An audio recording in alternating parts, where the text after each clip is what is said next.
everybody. Welcome back into the Media Tavern. It's great to see you. We pulled the chain on the neon sign. The sign says open. The doors are unlocked.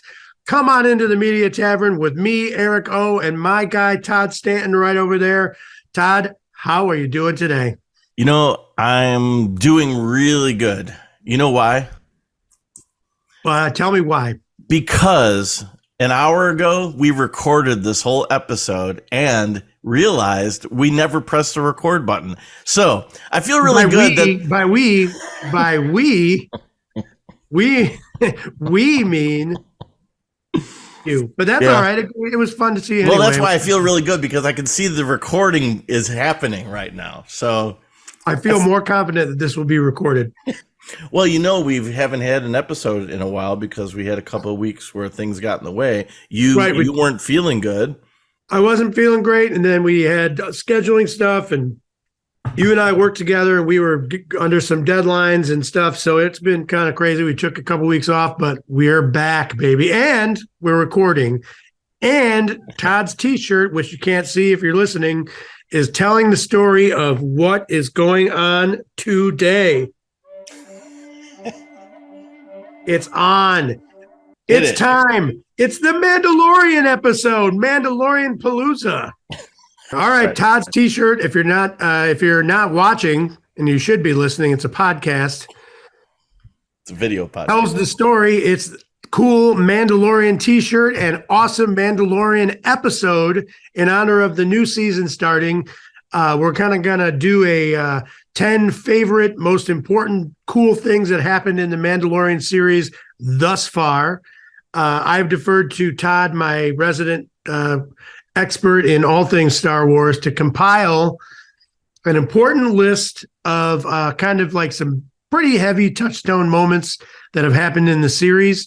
We thought we'd just kind of nerd out, talk about the Mandalorian, talk about how much we love Star Wars and never grew up, all that kind of stuff.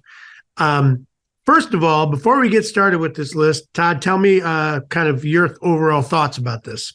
Well, the show is a great show. I think one of the most fun Star Wars things we've had in a long time. And what's great about it is, contrary to it, it has some controversy on this, there's a lot of fan service. And what fan service is that it's kind of like doing certain things just to get the attention of fans, just like, sure. And versus like the Andor series, it was kind of like the first time they're doing new things. Actually, the very first 3 episodes of Andor has nothing. Yeah, there's no Star Wars in it. It's there's like, nothing. It could be Nothing anything. Star It's Wars. amazing. Yeah, but it's Star Wars. I mean, because they told us it's Star Wars. But it has that kind of Star Wars patina, and we'll get to that. But. Yeah, but it almost could kind of be, if they would have said, no, this isn't Star Wars, we'd like, okay, yeah. I mean, it feels kind of Star Wars-y, but yeah, but it clearly became Star Wars as the show went on.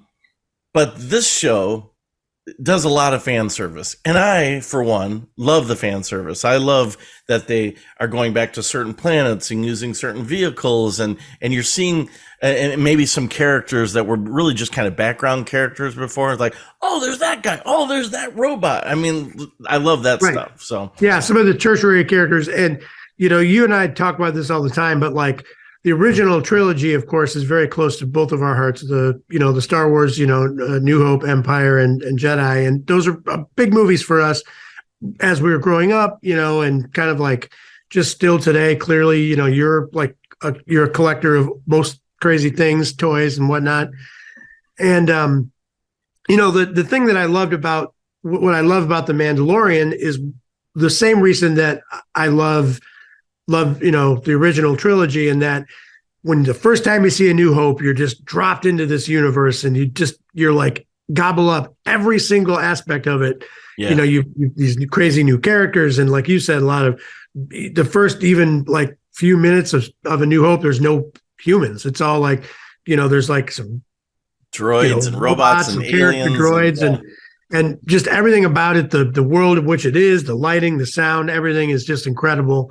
And I think that they, again, like you said, fan service, Filoni and Favreau have done this great job of like tapping into that feeling that you have about, or that we had, and that many people had about the original trilogy, just, from playing with your figures in a sandbox in your backyard, or finding a cool hole in the ground or a tree you can kind of build like a fake, set on with your figures. And they sort of took that mentality and made this really incredible show. Yeah, it's like you're saying, they took like the little things that we kind of like pretended when we were kids, and they like made big budget versions of that. Some of it doesn't make sense. Right. Some of these episodes aren't part of the big overall arching theme of the show. They're kind of like you referred to it in the past as like the adventure of the week kind of thing. And right. Yeah, like the A-Team, or the Hulk, Incredible Hulk, where it's exactly, more of those, less episodic television, with just more like, adventure of the week kind of thing. And we had a lot of that growing up, like a lot of TV shows when we were growing up. $6 Million Man, there was never really like some big, connective theme. Right. It was just, here's a bionic man, he's going to do bionic stuff, It kind of was like when the X-Files came along. That's sort of when this whole kind of like through line through episodes started to happen more in sci-fi, like movies, and like series of movies, like trilogies and stuff, and also in TV. Yeah, for good or for bad, and that's why I like that Mandalorian, because you get a taste of both.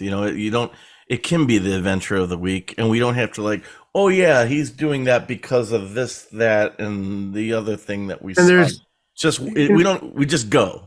There's some things that they kind of actively either avoid or ignore, and part of it's because of the kind of the timeline of where they are in the whole, universe. Star Wars, yeah. Like the whole timeline. But like, we don't have this whole nonsense. I'm sorry. I think this whole thing with the Emperor, like cloning the Emperor and all that nonsense, it's stupid. It's stupid. And this is great that they're kind of leaning into other stuff. So we're going to, so ladies and gentlemen, Eric and I are going to have some future episode, just all Star Wars movies. Yeah. So we're going to talk about that in the future. And we have different opinions on different movies. Most of them we like, but we are divided on the last film, which The Rise of Skywalker, which no doubt has got its problems. Yeah, so it's got its problems. but I'm trying to be friendly. So that's like, but anyway, I digress on that. That's a whole nother. And I'll have all kinds of t-shirts. One thing we can agree on is that The Mandalorian, we love it. I think many people love it. Most people love it. There, again, are some haters who are mad about the fan service, but we don't care here at the Media Tavern. All fan service, especially Star Wars related, is welcome here in the tavern. So, Todd, and that's the thing about our show, is that we're not doing it to gain approval by anybody. These are just our opinions. Luckily. And many of my opinions don't go over very well with people. Like, I think you asked me in our previous recording, and I will ask you, what is the original trilogy the best of the three movies? So there's a best and there's my favorite.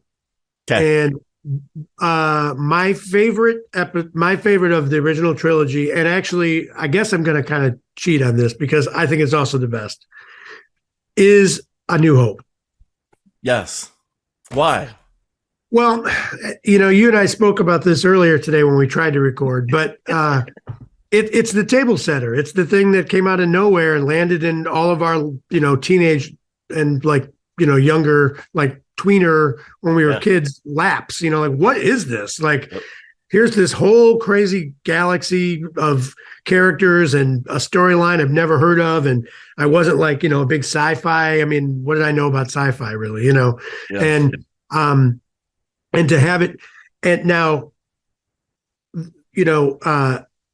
Empire Strikes Back, as a kid, that was hands down my favorite. And I wouldn't one of the most exciting movies to be looking forward to, Right. And No. but as I've grown older and also just in general, I just think that the way the universe building of the first movie is so like the lift is incredible. You fall in love with every character. By the time the end of that 2 hours is over, my life was changed. Like I was like, this I love Han Solo, like and it just kind of changed the game. Clearly, I mean, this isn't like some hot take, but and then Empire kind of was able to come out, and by then there was something else to kind of look back to understand it. But A New Hope came out of nowhere, So Yeah, I when mean, clearly yeah. it leaned into like 50s and 60s like serial movie, serial films and stuff like that. But like like Buck Rogers and Rogers, things that yeah. they kind of openly said we pretty much stole a lot of our ideas from Mhm. these early vignette film, short films. Yep. But I just think like it came out of nowhere and changed everything, and that's why I love it. Everywhere you look on a screen in any given scene of all of these movies, really, but like of that one in particular, as a kid, is like you just eat it up. You can't. I mean, it's incredible, So yeah, Yeah, that's my favorite. yeah. For me, that one just it blew me away. It came out in Toledo, even though the movie came out in May of 1977. In Toledo, we didn't get it till June, and I don't know, my parents acted like they didn't have any money, and so we didn't see it for probably a month. It seemed like an eternity, honestly. As a kid, as a 10-year-old kid, knowing that everyone else on the planet has seen it and we haven't seen it yet, it felt like an eternity.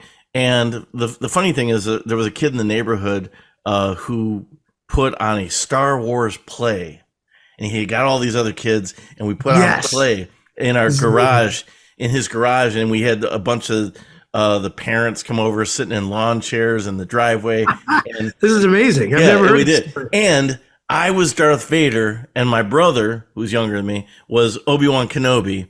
And we didn't know who we are. We didn't see the movie. Awesome. Like we had zero idea what we were actually doing.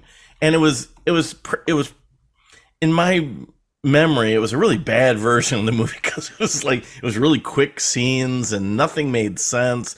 I think that one of the girls was Han Solo. I mean, it just, none of it made any sense at all. But it was a big deal when I was a kid. And when I finally got to see it, I was blown away. I mean, I can't remember a moment in time where I just felt like everything changed for me. Like this now became my obsession, and I knew it. And sometimes when, especially today, when people brag about a movie and you go, like, oh, this movie is so great, and then you go to see it and it's kind of disappointing because it didn't live up to the expectation that someone, put it up really high on a pedestal. Right. Star Wars did not do that. There was because we had never seen anything like this before. Yeah. Giant Star Destroyer that seemed to go on forever. Yeah. Just that's genius opening of a movie is having it just be like, where the hell am I? It made you feel small. You're seeing this. And remember, back in the day, we had huge screens, man. And it wasn't because we were little kids. No, they were gigantic, had like huge 70, screens. Whatever that, huge screens. Cinema Showcase, Cinema 1, 2, and 3, and then it became Cinema 4, and that was just awesome. Here's a hilarious story. I think you and I have talked about this before, but that movie, so New Hope, just Star Wars, played in Toledo for an ungodly amount of time. Like it was in the theaters for over a year. And then it came back. So I think its entire time in the theaters was 2 years. Can you imagine any movie coming out ever that would be in a theater for over a year? I mean, that's nuts. But I know. I used to always scam everyone in my family when I was little. I would scam them into taking me, like, oh, Star Wars. Would you like to go see it? So I made my uncle take me, my aunt take me, my mom took me like 50 times. My grandma would take me all the time. Sometimes she'd just drop me off at the theater and go shopping and come back and pick me up at the door. And we lived pretty close to the theater, so sometimes I would just walk by and hang out around the theater and see who was going in. But there was always a long line. Yeah. One time, my aunt took me to go see it, and we got there early. We had tickets, and we sat across the street. We were eating lunch at this restaurant before the movie started, and there was a really long line, and we were across, and we could see it. There's this guy, a streaker, came by and streaked the whole line of people, and I'm like, "Hey, Michelle, look!" There's like a naked dude running with a Darth Vader helmet on or something. Ah, the lovely memories. So crazy. I mean, yeah, that was crazy. But anyway, it was an event. It was a real event, I got to show you something while we're on this topic, because it literally. Wait a minute! I just mentioned streaker. What are you showing me? Yeah, all right, I'm gonna pull Hang on, dude. I was a streaker, remember? Yeah, hold on. Okay, we're still on that same topic. All right, and we'll circle back around. Okay. But do you remember this back in the day? I have one of those sitting on my counter. Yep, I have one. You remember it's sitting on the piano downstairs. You remember what they were? Yeah, like they were like a commemorative booklet or whatever. Yeah, that you got when you went to the movie. This was like almost like a program for people that are listening. And I mean, the most benefited ones are the ones watching our YouTube channel. But what I am holding right here is a program that you could buy. I don't even really know what they called it, but it was like a little 16-page booklet of Star Wars. Yep, and like a little what to expect. Yep, I have the identical thing downstairs. Got all the like people descriptions. It's almost like as if you went to like a Broadway play or something like that, and they'd hand out a program, and you'd like kind of know about different aspects of the thing that you're about to see. But I mean, this thing has all the classic pictures that we kind of grew up with. All these just like great, these pictures on the back, just this great picture of inside the Falcon, and let the Wookiee win. This right here, just classic. What a great classic picture. But so for you listening at home, I hope you enjoyed that.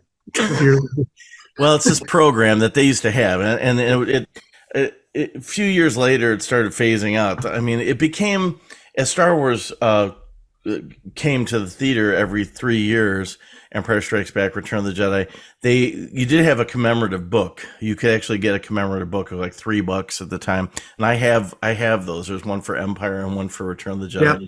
They're really cool. And that's why I think that they really, that mentality they really brought to Mandalorian. Yeah, I agree. Yeah, like, I mean, just all that absolute love and worship and gobbling up every single aspect of it, every character, what's going on. It's all bringing back that fun that we used to have. All just the basic excitement of just a simple story. And Mandalorian really is a kind of a simple story. It's like kung fu, lone wolf and cub thing, man. Yeah, yep. I think of kung fu. Was it kung fu? It was with what's his name from Kill Bill? David Carradine. Yes. It was just a episode of the week, like you said. They do have this overall arching theme. It's thin, getting Grogu here and there and everywhere. But that's just sort of that's like the secondary thing. Yeah. What's going to happen to Mando this week and Grogu? That's really what the show is about. So I thought, go ahead. Good. No, you do your thing. I was going to say, so I thought I'd put together this list of 10 amazing things that we've seen in just the 2 seasons of Mandalorian so far. Cool. I love it. This is a great idea. And the show has a lot to say. So for Star Wars dorks. So are you ready to get started? Shall we begin? I'm ready, dude. Let's go. What do you got there, Obi-Todd? Obi-Todd Kenobi. All right, the very first episode that we've ever seen. It's simply called The Mandalorian. We saw, and I was so excited when this first episode, when I first sat down to watch it, I felt like I was going to see. It was short. It was short, but it was okay. Shorter than I expected. I was surprised that it was like over. Wow. Yeah, I know, but it did go fast because there's a lot of little like cool little action moments going on. But I think one of the coolest things, I mean, we did see Grogu for the very first time. We didn't know what his name was. we didn't even know what we were looking at because he was at the very end of the episode, and they do this kind of God Adam finger touch thing at the very end. E.T. But yeah, and it's like E.T. That's a good reference too. The and we didn't even know like what is that Yoda? I mean, we didn't even know. And we should also say that we didn't, when this show came out, we didn't even know it was supposed to be The Mandalorian. Everyone assumed it was a Boba Fett show. Yeah. And then it turned out to not be, and they build a whole new character, which is amazing. Yeah, we thought it was going to be this, gunslinger kind of, good and bad, the ugly kind of adventures. Because a lot of people are referred to the original Star Wars as being a Western. It has like a Western mentality.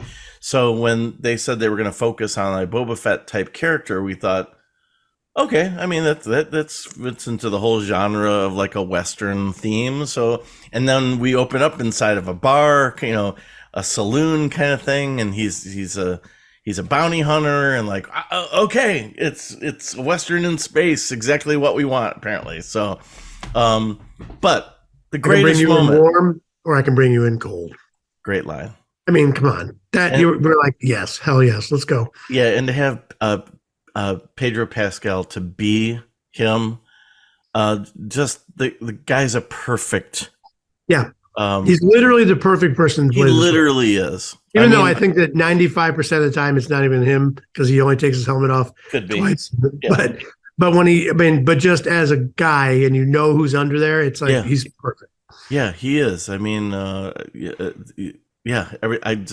think he's the perfect casted person. So, I was always a fan of his stuff. Like I love Narcos and stuff like that. Yeah, really good.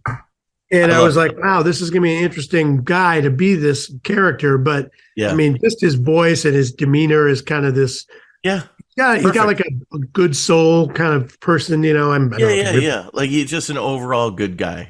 It seems like, and you can buy that he could have a bad side. He looks like he could got an edge. Yep. Yeah.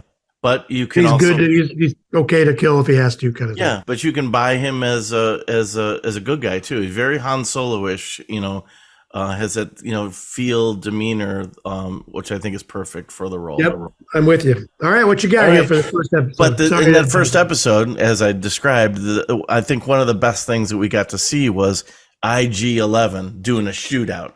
Like you and I grew up with IG-88, and when he showed up in The Empire Strikes Back, he was cool, but he didn't do anything. Like he just hung out looking like a cool bounty hunter.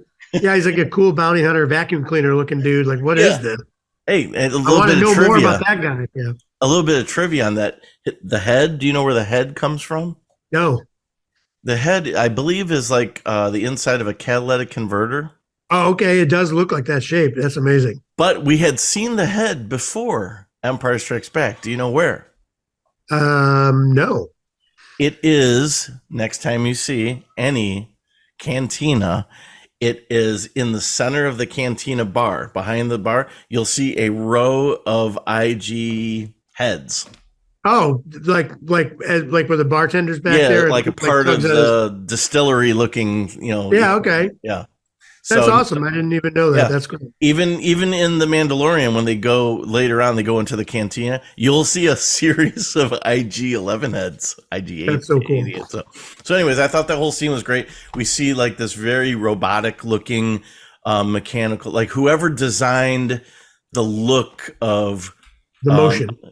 Sometimes I'm sure you'll agree. Sometimes digital characters look too jello-y, there's something about their motions that don't seem to make sense. Not mechanical. Yeah.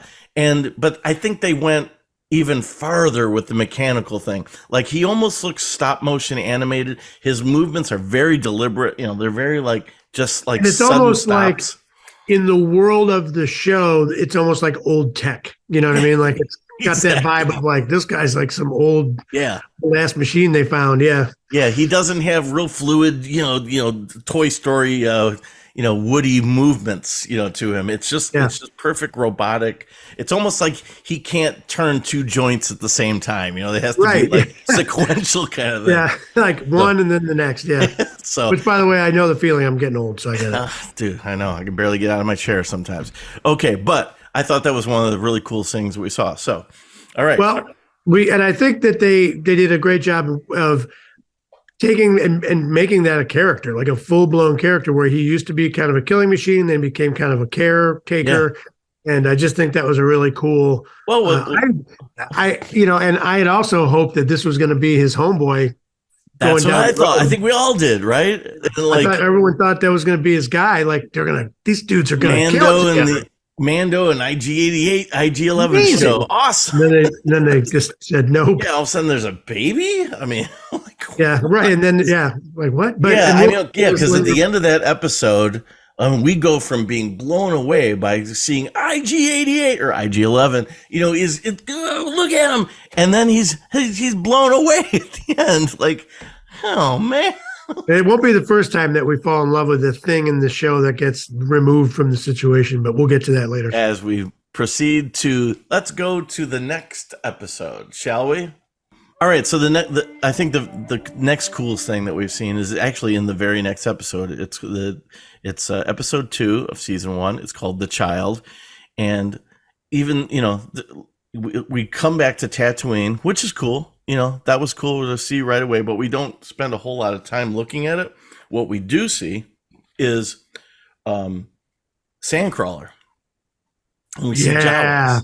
And we see this massive shootout that happens between incredible Mando and we see Jawas disintegrating. This is a Disney show. Right. It's crazy. Yeah. Yeah. It's almost like disturbing because it's like, Houdini, and poof. Yeah. Just obliterated, dust. I just thought that was super cool. Like, and there's like this chase thing that happens. Mando climbs aboard the Sandcrawler. We've never been that close to the upper part of the Sandcrawler before. We saw the tread, the wheels section of it in A New Hope, but here we are seeing like the sides, and he's climbing it, and it's just. I don't know. I just thought that whole thing was super, super cool to experience. And then again, that's that creative team tapping into the thing that, fans love. Like this, I remember seeing the Sandcrawler for the first time being like, what the hell is that? Yeah. As a little kid, like, is that a wall? Is it a building? What is it? Like, and the little Jawas were super creepy, and they're like little junkers, Yeah, you didn't know what to think of them. You didn't know. Are they going to be in this all the time? Are they going with Lou? I mean, it was like you don't know what's going to stay and go, and I would love to have gone back. I say this to my brother often. I'd love to go back and not change things or even experience things again, but I'd like to see little version of me experiencing things. I'd love to be as like a fly on the wall, watching my younger self experiencing Star Wars for the first time. Watching these movies and the show with my kid has been awesome. Yeah, because he's just like eating it up the way we did. Like he's like, what's going on? This is amazing. And with Mando, he's like, every episode, he's like, oh, let's go. We're gonna watch it. Like first thing in the morning. I just sit there and he's just watching it like, but it's always kind of that feeling. Mando is the series in general is just nice because it is kind of like a family thing. The whole family gets together and watches it, and that's fun. Does your wife get into it? I don't know. Does she not? She watches it with us because, she's down with being family stuff. But I mean, like, she's not a dork like us. We're like, oh my God, when something happens, and she'll be like, what is going on? Is that a robot? What is it? Like, my wife's a Star Wars dork, and she'll sometimes bring up Star Trek, like, go away, go in the other room. Him and I can have our own Star Trek. No. Yeah, you guys can go talk. I'm gonna go watch some more Book of Boba Fett. So you're allowed to like both. I'm just letting you know. No, you're not. You're actually not. If you do a Google research on it, you're actually. I mean, you can, but you're not allowed to admit it out loud. So no. I guess I'm off the. All right. Episode. I have my numbers wrong. Okay, so there was actually 10.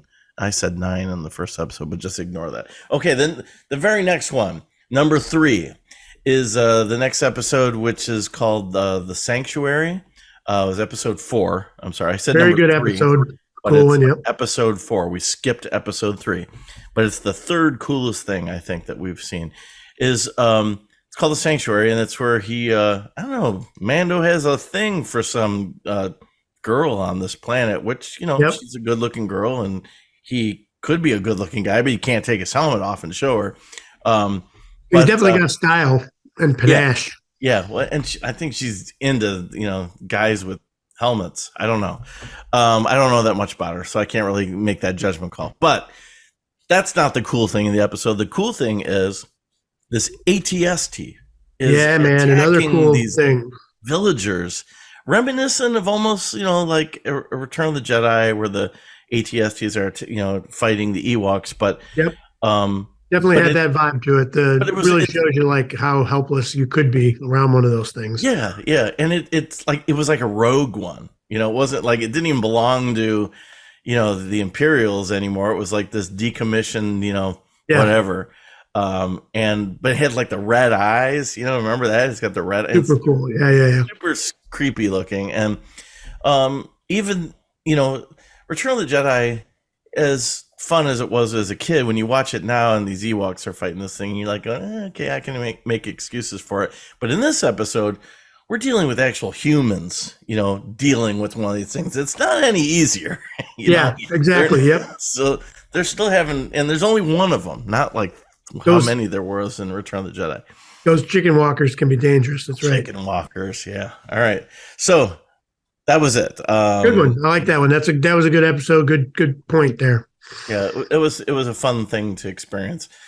Next one was episode 5. It was called The Gunslinger, and in this, first of all, we return to Tatooine. Now we actually spend some serious time on Tatooine. Now I'm gonna caveat this by saying that by the end of everything, I'm have a little bit of Tatooine exhaustion. I was like ready to not be on Tatooine anymore. At this point, though, in that defense, we've only saw Tatooine once, so. Right? But by the end of when this is all said and done, I'm like, all right, I got it. Yep, Tatooine is a desert. Got it. Okay, go ahead. I kind of agree with you, but Tatooine is easy to shoot in California because it looks like California. Well, it's just very. It feels like home to me because growing up. I get it.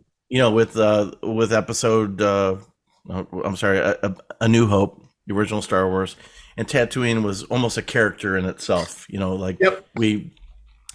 such a. I'm not saying I don't love it either, but by the end of the whole thing, I'm like, okay. No, I get it. That's why Hoth was so cool in Empire, because you're like, where the hell are we now? Or Endor. Yeah, I hope we come back to Hoth sometime, But okay, so we're on Tatooine, and not just Tatooine, but we're in Mos Eisley again, and we see that landscape that we haven't seen in such a long time since the original movie, and we go into the cantina, and now the cantina is operated by droids, which is crazy. Yeah, because droids weren't allowed in there before, and apparently when they started doing that. I don't know. It didn't look like they had a whole lot of business. I mean, there was not a whole lot of people in there, Yeah. So different management, different mentality, apparently. But in this episode, we also see banthas. We saw dewbacks. We hadn't seen really good looking dewbacks ever. Yeah. And they look so great in this. That one is kind of like, was he sleeping out in the desert or something like that? Yeah. It was so cool. And those are another, like, again, like one of those peripheral kind of things in the original trilogy world that you're like, what is that thing? It's like a big slug dinosaur. And you wanted to know more about it, as a kid. And I had I had the dewback where you put the figure in like the little trapdoor body thing. Yep. Yeah, that was. Yeah, and it looked like his saddle looked like there was legs, so they had like molded legs. Yeah, and then we also see sand people in this. We hadn't seen sand people since the prequels, but it was just nice that all kind of came home for us, So and that was I agree. That was very like, I know this place, I get it. Yep, cool. Yeah, so I really enjoyed that one. Okay, the next one. The next one is episode 7. And I'm going to throw in a tidbit of episode 8 too, because I feel like those two episodes are almost together. Okay. If you remember, It has Moff Gideon in it. He comes down in a TIE fighter, and the TIE fighter wings fold up. Remember that? Yeah. Like, Yes. yeah, it was his first time ever thinking, oh, okay, that would make sense because TIE fighters look like. Remember as a kid, like yeah, I have some notes on the mechanics of for some reason I remember that because we did this an hour ago. But go ahead. Right. Yeah, I have some notes on TIE fighters. Like X-wings are cool. They look like F-16s. They're like super easy to understand how they work. Yeah. You got the cockpit, you got the shield and everything. That's great. Mm-hmm. But with TIE fighters, first of all, it's a ball. And then there's like these giant flat wings. And then the bubble to look out is just the front of the ball. So you can't see left, you can't see right, and you can't see up or down. Yet they're like the most feared battle. I mean, there had to be a better way to figure out, because you could just sneak up on the left, right, top, or bottom and be like, surprise. Yeah, because they got these blinders, the two blinders we're talking about. Yeah. They literally put those on horses to stop them from doing stuff, But see, now the Mandalorian makes the wings fold up so they could go, oh, I see you. I got you. There you are, dude, sneaking up on me. We never saw it. But we can agree that TIE fighters make the coolest sound, one of the coolest sounds in all of Star Wars. Yes, and you're going to pretend like you didn't hear me ask this question before, but do you know what the sound is? I actually do know what the sound is. It's I'm kidding. I didn't know. It's funny, an hour ago you didn't know. But I didn't. Why don't you tell me? Why don't you tell me what the sounds are? Since I don't know. So it is a combination. This is a Ben Burt creation of the sound genius Ben Burt, who pretty much shaped our lives with sound. Yeah. For nerds like us. You told me, because you actually spilled this to me earlier. You spilled the tea on this one, that it's an elephant, the sound of an elephant mixed with the Doppler, with the Doppler effect of a car driving by in the rain, maybe, or just wet pavement, wet pavement. Yeah. Now when you hear that, you can hear it. When you actually listen to it, you'll hear that sound. Now, I'll tell you. Here's another little trivia. You ready for this one? That sound did not originate with Star Wars. Really? Yes. It was an idea stolen from an episode of Lost in Space, the original Lost in Space. Okay. There is a sound that has that same thing, and it's been admitted somewhere on the Googleverse. Sure. That it's not verbatim, but it originated the concept of that originated from an episode of Lost in Space. So that's. Look at me flashing my Star Wars geek card. Look at that. Man, you are the leader of the nerds in this one. But no.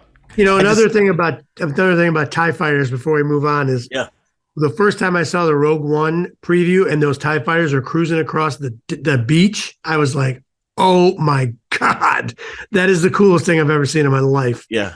It was absolutely. Yeah. I mean, just TIE fighters, like you said before, are just, they're fearsome looking. They're really mechanically awkward, but super cool to look at. Yeah. Yep. All right, let us move on. The next one is, I think, one of the greatest season openers in my collective mind of watching TV since I was a kid. The episode is called The Marshal. That's when we have what's his name, Timothy Oliphant, Cobb Vanth. Yep. Cobb Vanth, yeah. He's actually wearing Boba Fett's the actual Boba Fett's armor. We're like, what? And you're like, what is happening right now? This is not. It made no sense. Like this, there's no way that he's Boba Fett. I mean, there's just no way. He doesn't even. I don't get it, because I would think that he would look like Jango Fett. I don't know. He doesn't.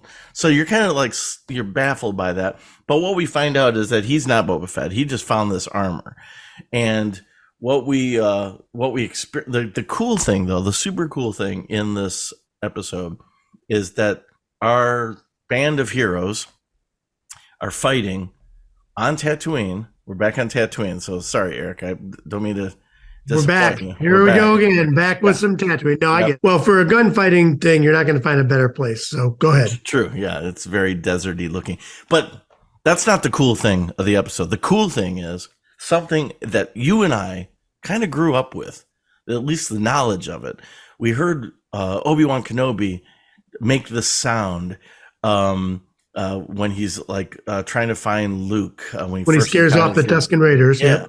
And we also see one of these things in the desert. I'll remind you of what that is when I tell you what it is. The thing that we experience in the episode is called a crate dragon. Now, do you remember? We've seen crate dragons before in some form. Do you remember where? So I was just, we had mentioned this before. I had Star Wars was on all day on my TV yesterday because they were running all the original trilogy back to back all day on some network. So I watched them all day, and I happened to look up and I looked right at the scene that you're talking about right now, and I thought to myself, what the hell is that? I've always seen that and wondered. Yep. It's the skeleton that's on the sand dune when they hit the escape pod, when R2 and C-3PO hit the escape pod and get out and land on Tatooine, and they're cruising around the desert, and there's that giant. Another thing that, of course, like you're like, what is that? Like, when you're a kid. Yeah. So they don't explain it at all, even though. Never. No, it's just like, there it is. Yeah. And you know what? I said. So that's a crate dragon skeleton. Yeah, I said that Ben said that he did the sound of it, but I just realized he doesn't say that in the movie. Where he does say it, and I don't know if maybe you didn't listen to this as a kid. There was a Star Wars radio show, and it was on PBS. I totally loved it. Yep. Yeah, and in that episode, so what they did was they took the original Star Wars and they broke it into 13 half-hour episodes, which was mind-blowing as a kid because you had your 2-hour movie, but then they took this and made it 7.5 hours. Which is hilarious because they had originally built it from mini movies, like Buck Rogers and stuff back in the day. They kind of stole that idea, so they sort of redid it. And so they added little details like that. He said, "I imitated the sound of a crate dragon," and it's like, oh, okay. We didn't even know what that pretty good, was. By the way. That's my Obi-Wan. Yeah. That's my Obi-Wan. You have to talk like your nose is stuffed. Never find a more wretched hive of scum and villainy. I just turned into Paul McCartney. Oh, we must be cautious. But anyway, yeah. So anyways, a crate dragon. Seeing a crate dragon in the flesh and doing what a horrible place now for real to be on Tatooine, right? Because this thing was like the space slugs of Tremors, lives under the ground and moves around. Like, okay, now that we know that these things exist on Tatooine, we got to get off Tatooine. Like, what a terrible place to live, right? Like, you could be at home and all of a sudden, your whole house is eaten. I mean, terrible. So, it was just cool things that attacking, even the puking scene. I mean, I'm not like I don't really care for seeing people puke and stuff, but I can't do it, man. I cannot. If I see you spew, I'm gonna hurl. Well, you had that, and then the thing blowing up at the end because Mando puts a bomb on it or whatever. Yeah. It was so cool. So, that was a great episode, and that's introducing Cobb Vanth, which is such a cool character. Timothy Oliphant. I called him Timmy, like he's my homie. Timothy Oliphant is like, basically he plays the guy from Justified and the guy from Deadwood as like, a marshal, which I think that character is introduced in the animated series somewhere. But he is. Oh, see, I didn't keep up with that, so but anyway, I'm not as big of a Star Wars nerd as you think I am.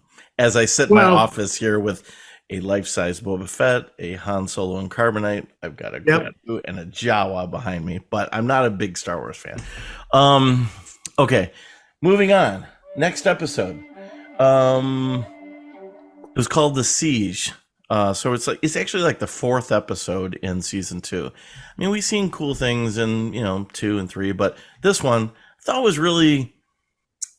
I thought it was like a neat thing. Is if we were kids, if we saw this as kids, our head would have exploded. Boom! Yeah. So you had this Imperial tank. So they're on this planet Navarro, and they have to they go to this Imperial base for some reason. I don't really remember. But there's this at the end. Our heroes get in this Imperial tank and they take off, and they go down in like this cavernous part of this mountainous region. And you got speeder bikes that take off and they go down the mountain and chase this thing. And they got TIE fighters chase. I mean, this is amazing. It happened so fast, But if we saw this as kids, we would be instantly getting our toys out and playing the same Yeah. kind of thing. So cool. Yep. It had, It was it's definitely made reminiscent by of the Death Star trench, but you've got speeder bikes, and just like so cool. and it's definitely made by people who played with Star Wars toys as a kid and was like, what if like this came flying in and then you run and then it's got that vibe to it. Like it's really cool. Yeah. As you say that, one thing I failed to mention in the earlier one, The Reckoning, where we saw the TIE fighters' wings fold up. We had that garrison of stormtroopers that were there. And I don't know if you know this because you don't remember us talking about this an hour ago, but to get that many stormtroopers, Lucasfilm didn't have all those costumes, so they hired the 501st, which is a bunch of dorky Star Wars nerd guys that got like recreators, like they got full reenactment guys. Yeah, they get full. I guess the 501st does a bunch of like charity things. I guess they're all dressed in full stormtroopers, but all these Star Wars guys have got complete Star Wars stormtrooper armor. And they got to all be in a Star Wars movie. Can you imagine growing up as a kid, you got to actually be in a Star Wars show? And it wasn't a green screen, prequel episode. It was an actual on set with a bunch of cool things. That's amazing. Yeah, it'd be like my buddy Jay. He does reenactments at Fort Meigs of the War of 1812. He has like his wife hand sews everything. Oh. It's amazing, and they live the life. But it would be incredible if they were like, "Great job! Would you be in this giant movie about like the war? Like it's amazing." Yeah, that would be like dream come true kind of stuff, yes. Right? What I wanted to point out, which is not in my notes, and I did not bring this up the last hour, was: do you remember in that episode they brought back an old Kenner toy? Remember that where it had the vehicle where it was like a gray vehicle. It was a transport for stormtroopers. Yeah. Do you remember that toy as a kid? I thought it was a dumb thing. As a kid, I thought it's kind of that wasn't in the movie. Kenner taking their own they're just deciding what is a Star Wars toy. And like I remember as a kid, no, sorry, Kenner, it's not working. But then that thing was in this episode. Turned out they made you look silly 40 years later. I feel dumb. Now I wish I had one, but never got one as a kid. That was just a kind of a cool, I don't even know what you call that. Like, is that fan service? Maybe it is, but it's like, I think it's like a bit of like, it's like drawing from the video games and the toy, there's so many things now. It's like if a movie comes out, a lot of times people will go to the toy store to see what toys are out because they'll know what it tips the hand of like what's going to happen in the movie. True. So it's kind of like, I guess you can draw from anywhere, Yeah, but I mean, what's interesting about that in particular, like it wasn't really canon, that vehicle was not canon until they did this episode. Yeah. And I was like, I like it. It's super cool. Because Kenner came out with a lot of dumb things back then. If you go back in history and, they were taking liberties on what they think is a Star Wars ship, like, that's not really terrible. So, but it was nice to see that. All right, moving on. Episode 6 of season 2 is called The Tragedy. And in that, I think it surprised a lot of us. What we saw was back from we thought he was dead. We heard rumors that he may be alive. Denied by Lucasfilms, but out of nowhere, Boba Fett. Now, he's not wearing his costume. Do you know why he's not wearing his costume? Because Cobb Vanth has it. Yeah. It's just like, but it's him because it's the same guy who played Django and Tamara Morrison, and so it's like, okay, he makes sense because Boba Fett was a clone of Django. Here he is. Looks like he's put on a little bit of weight, but it's okay. He's been around a little bit, and Boba Fett was pretty brutal, man. Like, I don't know if you remember, he took he has, for some reason, we don't know why, we find out later, but he's got like a sand person gaffi stick, and he's hitting stormtroopers in the head, and it's pretty brutal looking. Yeah, he's nailing some dude. It's pretty, like you said, this is a Disney thing? What's going on? It's like but then we realized it was a Robert Rodriguez production. He directed that one. and you could see, okay, all right, cool, a little bit of Robert Rodriguez Grindhouse, Dust Till Dawn kind of violence. Okay, I'm down for it. So that And Robert Rodriguez has kind of become the de facto presenter of all things Boba Fett specific. Like he's like a good Boba Fett guy. yeah. And he's kind of figured out how to like present him in many different forms correctly, I think, or at least in a cool way. So in a different way, let's say, yeah. As we'll get on at the end, I've saved some of the Book of Boba Fett stuff for that. But in this episode, there's a lot of other cool things we saw. We saw, first of all, stormtroopers. We love when we see stormtroopers come in. We have the Dark Troopers, which was one of the coolest things ever. Yeah, which came from the video game that came out in the 90s, which was like one of the first Star Wars POV games. It was called Dark Forces. And in that were these Dark Troopers. And so to actually see the, kind of live version of those was super cool. But we have all these Dark Troopers fly in, they steal Grogu away. But that's not a problem because Mando's going to get in his ship. But what happens to his ship? Dude, something happens to the Razor Crest that made everyone freak out. It blew it up. And when that happened, dude, I was floored. Not because it wasn't like here's a ship I grew up with kind of thing, and I was sad in that way. But Hasbro, over my shoulder here is this kick-started, whatever they call it, like fan funded, crowdfunded. Yeah, crowdfunded thing. Hasbro needed to have, I don't know how much it was, $12,000, $15,000. I don't know, to like produce a limited run of this ship. I think there was, I don't even know. I think only a few thousand of them were made, but they ended their campaign. They got all their money for this ship. And then it was going to take like a year to develop. So it's not like they just crapped it out as soon as they got the money because they had to develop it now.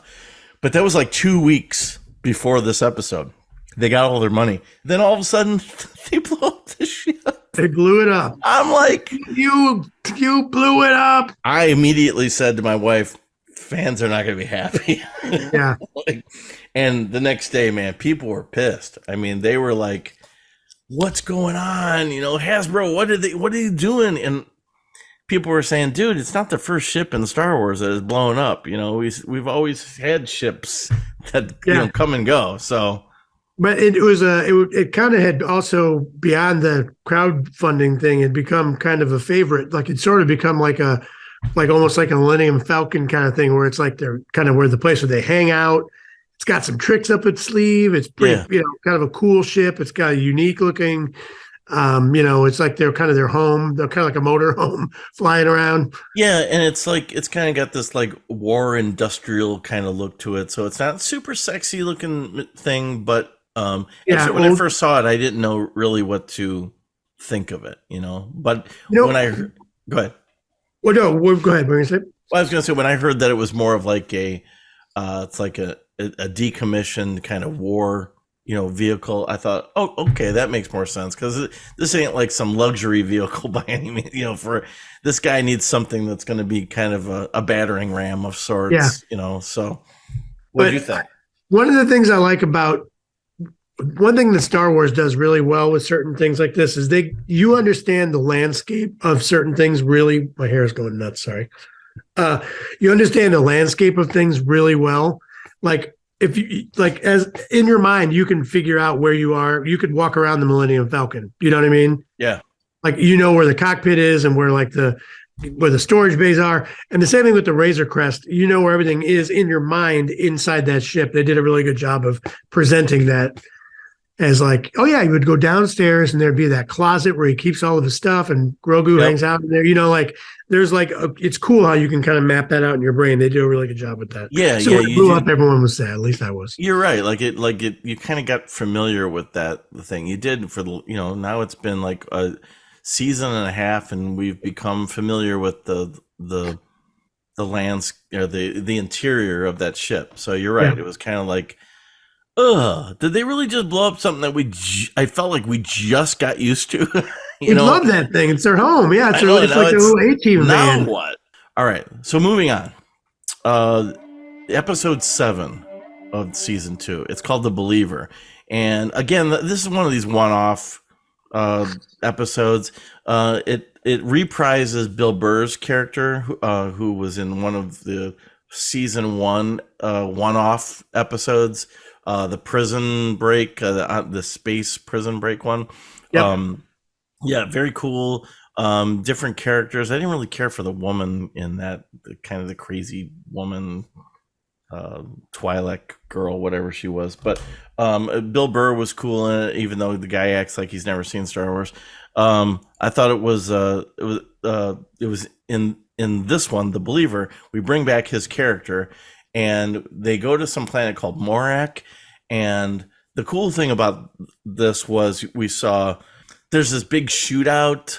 Remember that? They're like this big, these pirates on the skiff ship, and they're yeah, for sure, jumping on there. And that, I don't know. I thought that the whole scene is really cool. That's something that we'd be playing with our action figures, doing that stuff. We'd introduce, we wouldn't have an Imperial tank, but we'd have like some other toy, and we'd, have our figures jump from one ship to another. And, it just seemed like that was like, I don't know, some kid's dream episode. And then Slave One makes an appearance. It's like, yes, from out of nowhere, shows up, shoots down TIE fighters. I mean, he does with one of that sonic missiles that we saw in episode 2, where it's like the sound goes out for a second, then bong, and it just super cool, obliterates the TIE fighters. I mean, that's so cool.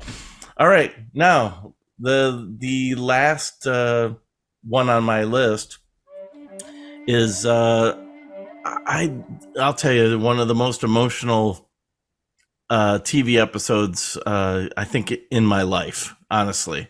I mean, there's been a lot of really good TV episodes through life, and the last episode of MASH to me was always a really that just got me for decades. I like that last episode, which was the movie Goodbye, Farewell, and Amen. I was so broken up. All our characters have gone away, and just like, so terrible. I don't think I've ever felt so broken up by any other episode but this episode, Mandalorian. The episode is episode 8, season 2. It's called The Rescue, and we have all our characters. A very divisive episode, I will tell you.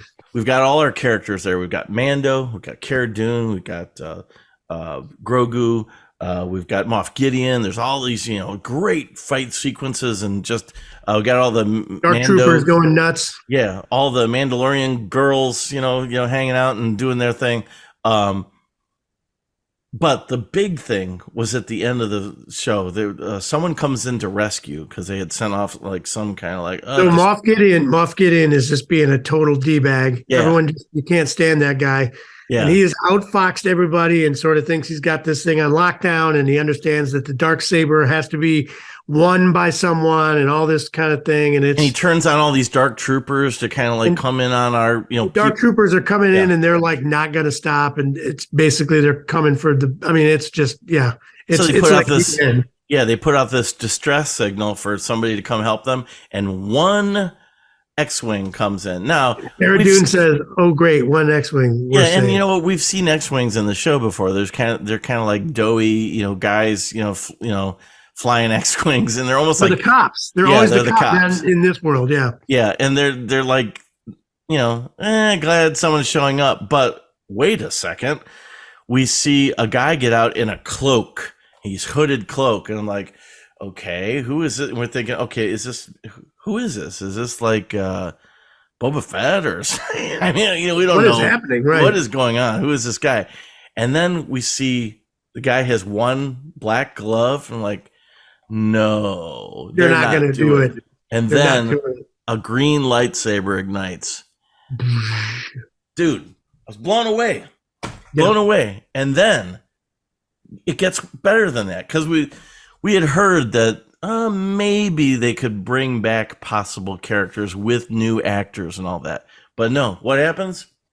It is young Mark Hamill's face on Luke Skywalker. And I lost it. I was emotionally in tears over this. I mean, it took me back to 1983. Return of the Jedi. Here he is wearing the same kind of getup he did in Return of the Jedi, and I was emotional, man. I had tears and everything. Just like it took me back then. It's a great, yeah. See, that was so cool when the green saber ignites, and you're like, they are doing it. Oh my god, how are they going to do this? Yes. It's like what? And then he's just, and like you'd seen Mando deal with one dark trooper and barely make it out alive, like barely. And now there's a whole garrison of them, and Luke is just like trashing them like they're Cutting nothing. him down, which again was almost, it called back to Rogue One where we saw Vader cutting through all the the rebels Yeah, at the end. And it's like here's his son now doing that same thing, and and he's like crushing them with like the force and throwing yeah, them around like toys, and just blowing them up. They're all watching this on the screen inside the little room, the little the cockpit that, or not cockpit, but yeah, the command deck that they're stuck in there. yep. And you see Moff Gideon start sweating it because he knows, oh boy, this is the end. This is bad. Yeah, This is bad. This is the one dude that I did not want to show up here. And he tries to grab the blaster and kill himself because he's like, he knows he's done. yep. Nope. And nope. And Mando's like, no, you're not. That scene was so such a tearjerker for me that when I did, R2 comes in and I didn't even realize it. Like it wasn't until later. Like it was like really cool. It's kind of like oh my Lord. Yeah. But then he comes in. Yeah. I love how when he comes in and Mando's like, are you a Jedi? Like he doesn't know who he is. Yeah. And none of them are like, oh, that's Luke Skywalker. They're all like, this dude just saved us. Thanks, bro. But we're all like, what?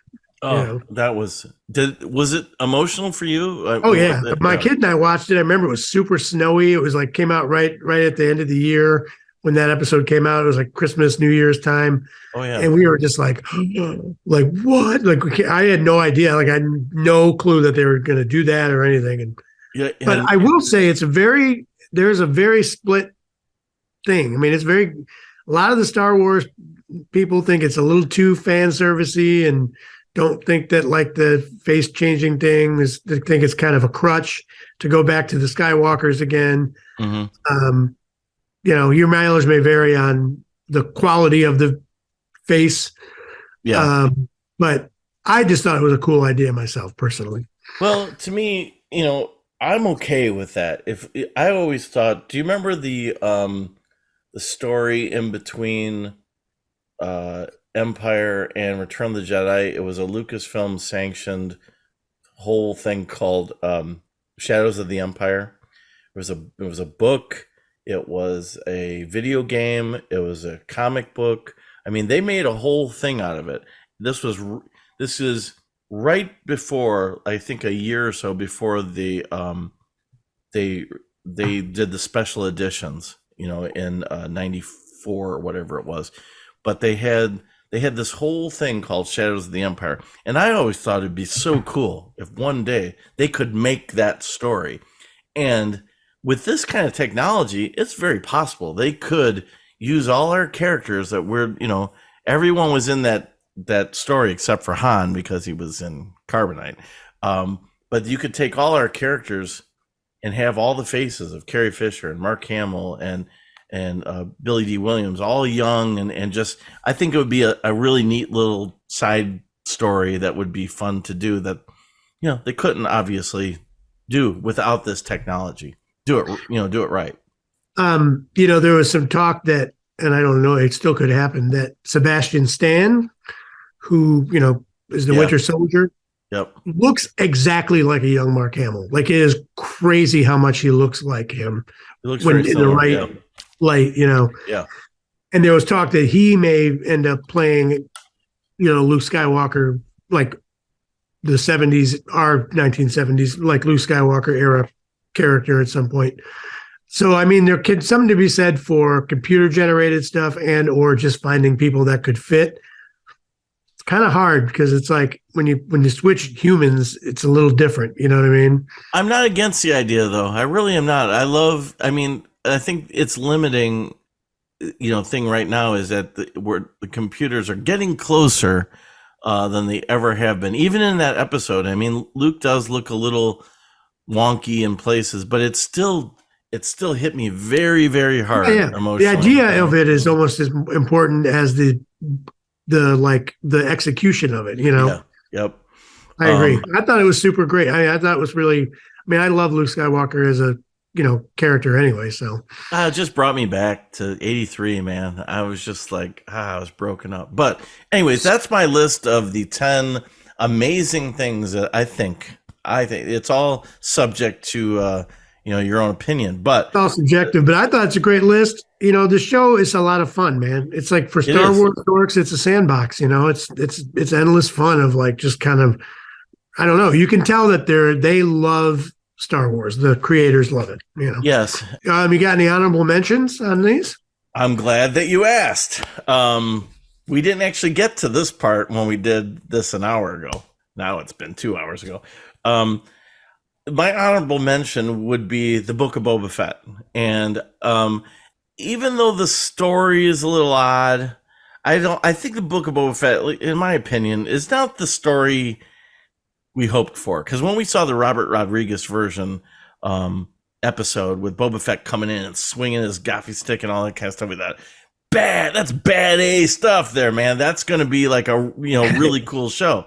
And it didn't go that way. It was more of like Boba Fett is like reluctant, grumpy. Yeah, well, he's like having a midlife crisis, and he's going to go from being a bounty hunter to I'm going to rule a town. And especially the way that they introduce it in the end of that episode of the one we were just talking about of the Mandalorian, when they do the first preview for Book of Boba Fett, when Bib Fortuna's all fat now and he's sitting on Jabba's throne, he's taking over, and Boba Fett comes in with what's her name? Shand? Fennec. Okay. Okay. And then Boba Fett comes in with Fennec Shand, and they just ace him and sit on the throne. Yeah. That's pretty rad. I was like, this is going to be good. Yeah. But it turned out to be kind of not as great. It really was just more of a Trojan horse for them to stick more Mandalorian in, to be honest. It's like the Mandalorian 2.5 season is what it is. Like the mini episode, like the mini series. Because there is like 2 episodes in it where it's just no Boba Fett at all. And Luke is back. Yeah. Oh, yeah. Yeah. So here's my quick list of things that we saw in the Book of Boba Fett. Jabba's palace, we got to see again. Awesome. Which is awesome. The belly of the Sarlacc, man. That whole scene was what us as kids always wondered. There was always that, is Boba Fett alive or not? The comic books made him like fly out, but it wasn't really canon. Lucas denied that forever. And then we see that he breaks out of the belly. He doesn't fly out with a jetpack, but he did it in a cool way. Yeah, he did do it in a cool way. We have talking hammerheads. We had, I love the voice. That's Robert Rodriguez's voice, by the way. Yeah. I heard. I love the voice changer on that, and I love the idea that mayor, like that is Hammerhead from the when in the original in the cantina. In the cantina, like he's supposed to be the same dude. Yeah, like he's hung out at Mos Eisley and on Tatooine, and eventually became the mayor. It's so cool. He's got roots, and he's been there a while. Oh, that's and cool. Then he ends up. Fennec Shand takes him out in a pretty disturbing way. We see a couple of Jabba's relatives now. To me, also super cool. That was huge to me because huts are great. I love the whole idea of the huts. Me too. I've always had when in 83 when I saw Jabba for the first time on the screen, I went, "Oh my God." I didn't know what I was looking at. This big old doughy looking thing with a big wide mouth, and I thought that is super unique. And so then, during here's something that fans are split on, but when the special editions came out, just gonna mention that what was looking so forward to seeing Han and Jabba together, because back in the day when I learned about cutscenes, I never knew about cutscenes when I was a kid, and when I heard that there were cutscenes in Star Wars, I was super fascinated. If you remember, there was the picture book of Star Wars,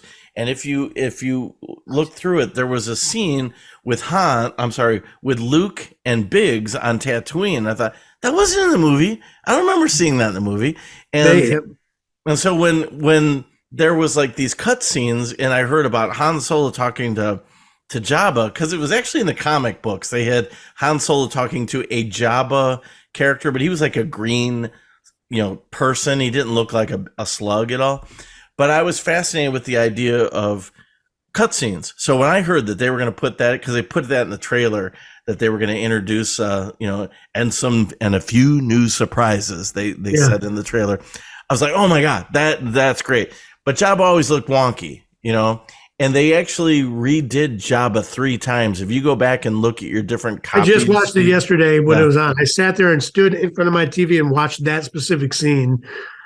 I've got some notes. Yeah, well, they've changed. If you go look at the original one, which I've got all kinds of copies of the special edition in VHS form and DVDs, and then the Blu-rays, and Lucas constantly tweaked that. And I'm not one of these guys that complain about Lucas tweaking with it. I'm okay with that, but he could never be happy with how Jabba looked, and even in the final one, still doesn't look that good. Like there's something like here. First of all, he's not that. He's bigger. Like he should be bigger. Yeah. He's like shorter than Harrison Ford in those scenes, or they're like around the same height. I'm like, come on, Jabba's like huge, It's hard to tell because he sat on that throne. Yeah, but I mean, he's just at least be like. I don't know. I mean, how tall was C-3PO next to him? That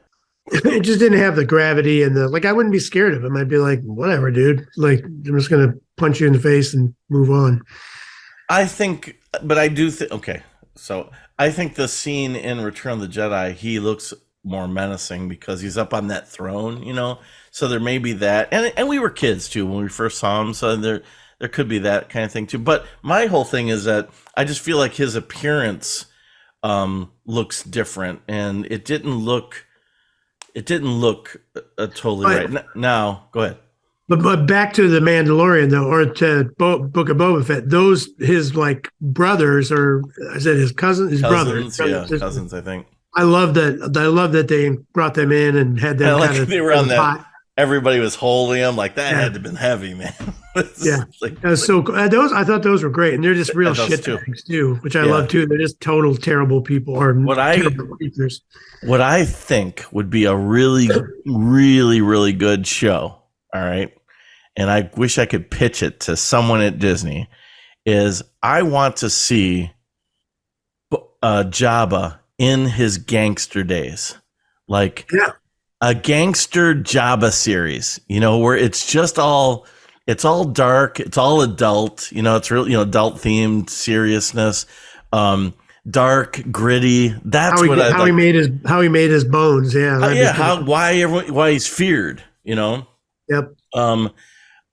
We don't get to really see much of it at all. I mean, actually, I don't know if we even do it all, right? Like we just know he's like a gangster Godfather guy, but we haven't seen him be ruthless. I mean, sure, he tossed what's her name down into the Rancor pit, but we haven't really seen, ruthless Jabba anywhere. Yeah. Anyways, yeah, I get you. That's my pitch, Disney. I know Disney's listening. We know you're listening, Disney. You're one of our 14 listeners. Yes. Okay. I'll speed along the rest of this so that we can wrap up the show.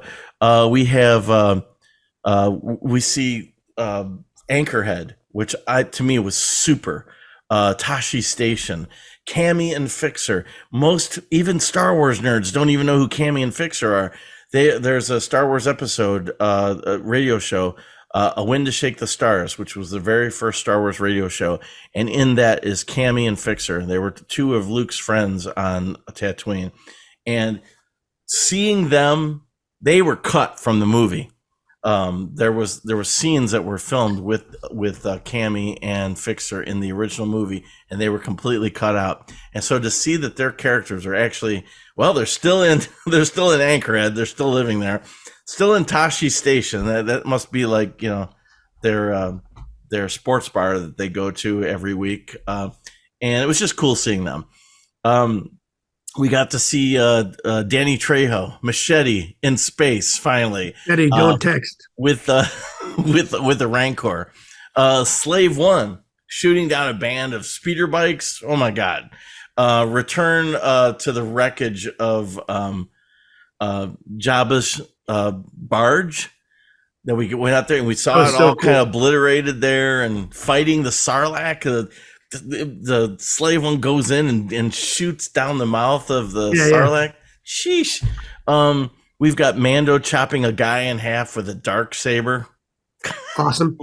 We've got the return of the Naboo starfighter. When I saw that, dude, that was so cool. Like, that ship is fast. That's now Mando's ship, since he doesn't have the. And I love how Amy Sedaris is like the mechanic of that whole thing, and she built it for him. And she has Ripley's hair from Alien. That's so awesome. That's like so well done. It's so well thought out and funny, and she's a great character. And then we've got Luke and the Jedi Temple, or the start of the Jedi Temple. As the prequel or the sequels, we show that because of Kylo Ren, the temple is destroyed, but we're seeing it's in kind of infancy stage. We see a flashback to the raid on the temple in Coruscant, which was, calling back to you got this Book of Boba Fett is tying all these movie trilogies together. So it's just really cool to see. Definitely some connective tissue there. So cool. I'm not a big Clone Wars guy at all, but the Cad Bane guy, who if you remember, his species was in the cantina in A New Hope. There was two of them. They were kind of talking there. So to see like this guy in the whole, kind of Lee Van Cleef hat from Good, the Bad, and the Ugly. I just, that's really cool to see him cross over from the cartoons into a live action. And then you've got a Rancor tearing up the streets of Mos Espa. You got Grogu facing a Rancor and kind of like puts him to sleep kind of thing. Falls asleep next to him. The show was not that amazing, but there was a lot of really cool scenes, and again, these are big kids playing with big toys and showing us things that, if we were still kids, this is the stuff we'd love to see as kids. Yeah, I agree. I mean, there was a lot to like there. I think we had a kind of a Boba Fett problem where I don't really dig Tamura that much as like I don't know. Actor. I think he's okay. I don't know. He's just a little bit. I mean, how many times can we show him back in the Bacta tank?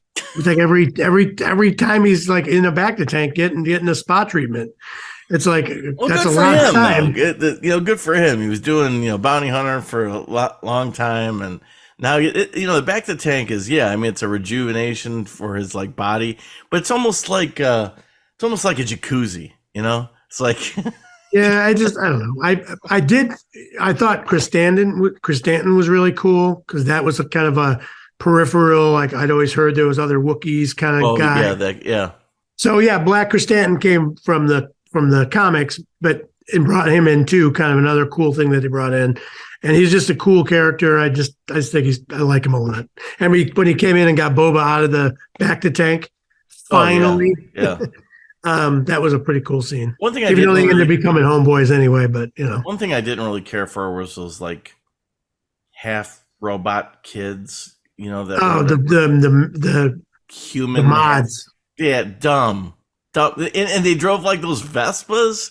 That whole like chase scene down Mos Espa was probably the worst Star Wars action scene in history, right? I mean, it was embarrassing. Like I would have thought Rodriguez would have made that, kick butt kind of thing, but it wasn't good at all. I just on Screen Rant, I just looked it up just out of curiosity, and just the headline says Boba Fett's biker gang name is dumber than their speeders. That's the headline. So but that was. that to me was the low point of the whole show. I mean, I just the whole show is just kind of like an excuse to make a show about Boba Fett. yeah, it Even was though just a Trojan horse for Boba Fett. yeah, Yeah, and I that's mean a Trojan horse for the Mandalorian. Sorry. yeah, and it was okay. Like I said, there's a lot of cool things we saw in it. So I don't judge the show on its, on its great storytelling because it is what it is. But I mean, and let's face it, when we go to see a Star Wars movie, we're expecting to see cool things. So, story is great, but we don't necessarily go in for the story. We're going in because we are going to be entertained. To that point, when you go to see something that is focused directly on Boba Fett, one of the coolest things ever, you'd hope that would have been a little bit cooler. Yeah. I get that they're trying to play with the expectations a little bit and try to make it kind of like, he's an older guy, blah, blah, blah. But I wish he'd be, first of all, a little bit tougher, a little bit cooler, and maybe a better shot. But whatever. Yeah. Mandalorian took over. And it's funny because in the Star Wars timeline, he's not that much older. He's only 5 years older than what he was in, say, Return of the Jedi. So he shouldn't be an older guy. Well, he definitely they're anchored with, and I don't mean this in a bad way because he's okay as an actor, but with Tamura Morrison is like, he's the back 20 whatever years ago he was the clone. So they had to keep him. So yeah, I understand that there is the limitation because we are dealing with the same actor, but we can't. I don't know. We can't let that be the driving excuse. Oh, he got all of a sudden he got doughier, and in 5 years, and which is fine. Hey, we all go through like a change of life things, and when he got sucked in with the Sarlacc, he was probably like, you know what, this whole bounty hunter thing sucks. I'm just gonna hang out here. I don't even have my armor anyway, so I don't know who's got my armor. And I'm just gonna you know what I'm gonna do? I'm going to rule a city. That's what I'm gonna do. That's my new thing. So, but I don't know. So anyways, regardless of all that, that is my list of the really cool things that we've seen in Mandalorian. And I'm looking so forward to this next season. Yes, I am too. I'm excited to see it, and I'm happy it's back, and it's fun to watch, man. I mean, it's tough. It's tough to beat when you're Star Wars nerds like us. Yep. So I think today we're going to kind of avoid going to our specific corners. We've talked enough today about cool stuff. Oh, you really? That's a bummer. I got some good things coming up. Yeah, I'm sure you do, and we'll be back next time because we've got a bunch of movies to talk about that we've been watching. Yep. And we'll make room for our corners then. So until then, thank you very much, Todd, for putting this list together for us. It was a lot of fun going down memory lane. Thank you for listening and watching out there. And I have to tell you, the Media Tavern is closed, so get the hell out of here. We'll see you later. For Todd Stanton, thank you. Goodbye. See ya.